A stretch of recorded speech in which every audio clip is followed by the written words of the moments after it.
Hola, bienvenidos a la sesión Motiva, aquí en comentario. La lección de esta semana se titula Solo la escritura, sola escritura. Bueno, sola escritura es el latín de la frase solo la escritura o únicamente la escritura. Esta es una de las 5 solas. Sola fide, solus Christus, sola gratia, soli Deo gloria, las cuales fueron el pilar fundamental para la reforma protestante en el siglo XVI. El postulado protestante de sola escritura eleva la escritura como criterio único y fuente concluyente para la teología católico-romana, que enfatizaba las escrituras y la tradición. La fe protestante enfatizaba la palabra clave sola, es decir, solamente las escrituras son la autoridad final en asuntos de fe y doctrina. Fue la Biblia que ayudó a tomar fuerza y autoridad decisiva a la reforma protestante y su revuelta contra Roma y los errores que habían estado enseñando durante siglos. Quédate, que en la siguiente sesión descubriremos que sola escritura implica algunos principios fundamentales de interpretación bíblica que son indispensables para la interpretación adecuada de la palabra de Dios. Hola amigos, soy el misionero Manuel Dávila. Esta es la sección Explora, aquí en comentario.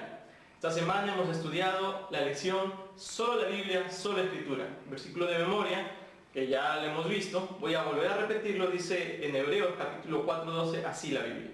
Porque la palabra de Dios es viva y eficaz, y más cortante que toda espada de dos filos, y penetra hasta partir el alma y el espíritu, las coyunturas y los tuétanos, y discierne los pensamientos y las intenciones del corazón.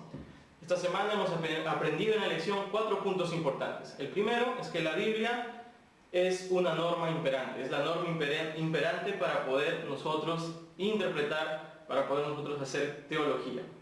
Entonces, la Iglesia Adventista desde sus inicios es conocido como la Iglesia o el pueblo del libro.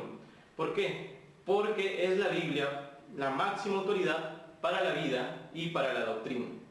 El principio de sola escritura en un inicio pretendía y tenía esa intención de poder cuidar y respaldar la autoridad de las escrituras, salvaguardar su autoridad. Si nosotros leemos en 1 Corintios capítulo 4, de los versos del 1 al 6, nos vamos a dar cuenta que Pablo nos advierte de no añadir cosas a las escrituras, de no interpretar más allá de lo que dice el texto bíblico, porque él dice pensar más, no debemos pensar más de lo que está escrito. Esto no quiere decir que no tengamos ayudas acerca de la historia, la arqueología, de algunos comentarios, de algunas cosas que nos puedan ayudar a entender mejor el contexto, pero no son las fuentes principales ni las autoritativas. La escritura es la fuente autoritativa de nuestra fe. Cuando surge un conflicto entre la interpretación y nuestra fe, la única que puede juzgar y tiene autoridad para trascender sobre esto es la Biblia, las Escrituras. El segundo punto que hemos estudiado esta semana en la lección es la unidad de las Escrituras. Nosotros vamos a 2 de Timoteo, capítulo 3, versículo 16. Nosotros vamos a encontrar que dice que toda la Escritura es inspirada, no solo una parte, sino toda la Escritura. Segunda de Pedro, capítulo 1, versículo 20 nos va a decir que no existe interpretación privada, sino que Dios fue el que inspiró a santos hombres para poder tener hoy en día su palabra. Entonces, ¿quién es el autor supremo? Según las Escrituras, Dios. Dios es el autor supremo de la palabra de Dios. Por lo tanto, nosotros en la Biblia vamos a encontrar que existe unidad y armonía. Hay una unidad y una armonía. Y esto lo declara Jesús, porque Jesús usó el Antiguo Testamento ahí en el registro que hoy tenemos como el Nuevo Testamento. Le dio autoridad a lo que está escrito en el Pentateuco, en el libro de Moisés, en los Salmos y en los profetas. Él se refería así. Ahora, los escritores, los apóstoles, los siguientes escritores bíblicos, ¿no?, también refieren a la Biblia como con una unidad y una coherencia. Entonces nosotros podemos encontrar eso, por ejemplo, en Romanos capítulo 3, del verso 10 al 18. porque ahí Pablo usa algunas referencias del Antiguo Testamento.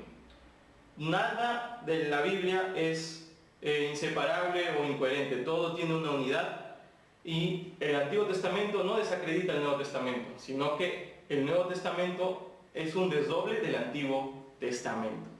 El tercer punto es que la claridad de la Biblia es un testimonio. No podemos decir que la Biblia tiene una gran claridad, y esto nos puede llegar a concluir que es un testimonio inequívoco.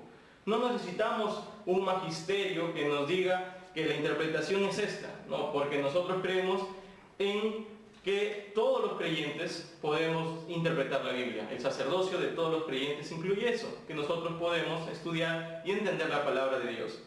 La Biblia es clara en lo que necesitamos realmente saber, que es la salvación. Puede ser que algunos pasajes nos lleven un poco más de estudio, pero si nosotros vamos a la Biblia, y ahí ese es el cuarto punto, que la Escritura se interpreta a sí misma, la Escritura interpreta la Escritura, y nosotros vamos con humildad y vamos con oración y con sumisión, vamos a poder entender lo que dice la Escritura.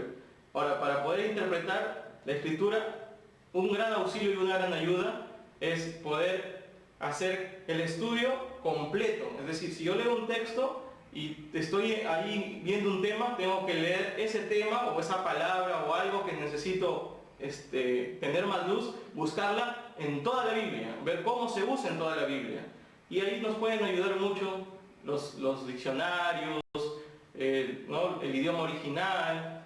Pero como les digo, si alguno de nosotros tal vez no podemos tener esas fuentes, nosotros podemos ir en oración para que el Espíritu Santo nos guíe a la correcta interpretación.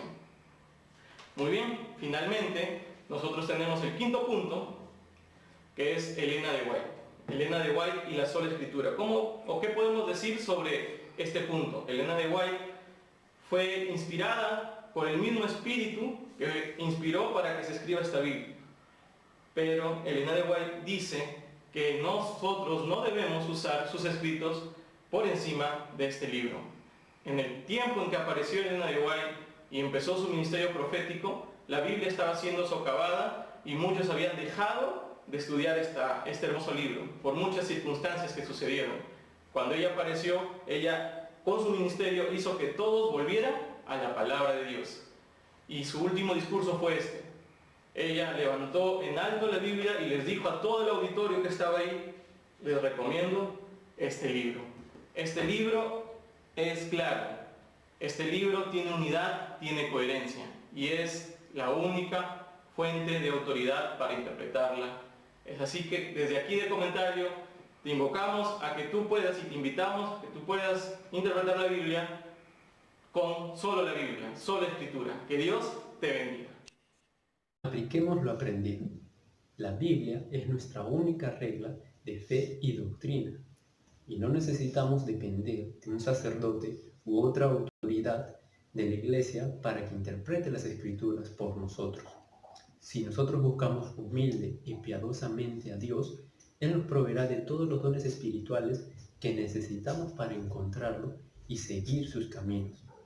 Sin embargo, hay sabiduría en el conocimiento colectivo de las personas que buscan y leen también las Escrituras. Pero hemos de recordar siempre que Dios no ha provisto a una persona por aquí o a otra persona por allá para que tenga más luz que sus hermanos y para que tenga una mayor verdad que ellos. Busquemos pues entonces la palabra, porque es un tesoro para nosotros. Busquemos las riquezas espirituales que encierran.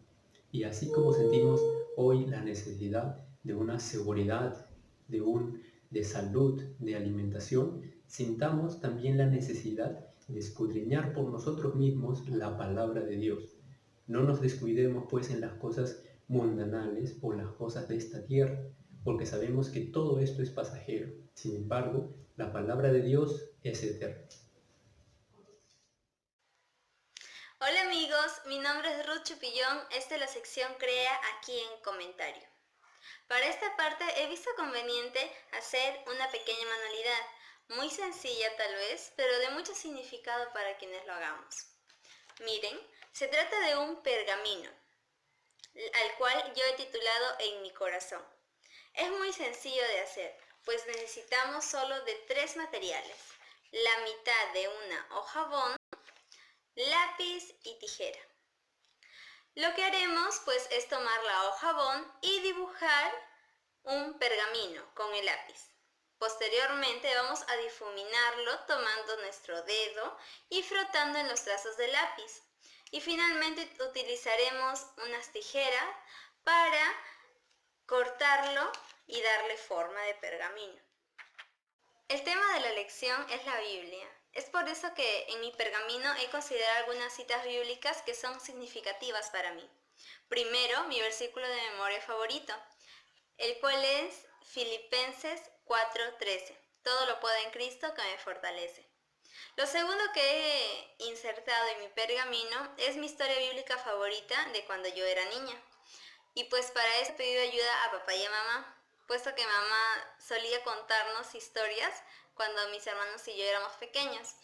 Y ella pues me dijo que mi historia bíblica favorita era Jesús bendice a los niños. Esa parte cuando Jesús dice, no dejen que los niños vengan a mí y no se lo impidáis. San Mateo 19, 13 al 15. Lo tercero que he insertado es mi parábola favorita. La mía es la parábola de la oveja perdida en San Lucas capítulo 15. ¿La tuya cuál es? Y por último, mi promesa bíblica favorita. La mía es vendré otra vez en San Juan 14, versículos del 1 al 3. Y el último he puesto mi nombre. Este pergamino te invito a que tú también lo hagas con tus propias citas bíblicas, con las citas bíblicas que más te gusten o que más significado tengan en tu vida. Te invito a que no solo se quede contigo, sino que puedas compartirlo en tus redes sociales y también que puedas decorar el lugar donde estudias tu Biblia tal vez con ese pergamino. Que Dios te bendiga y continuemos deleitándonos en el estudio de la lección.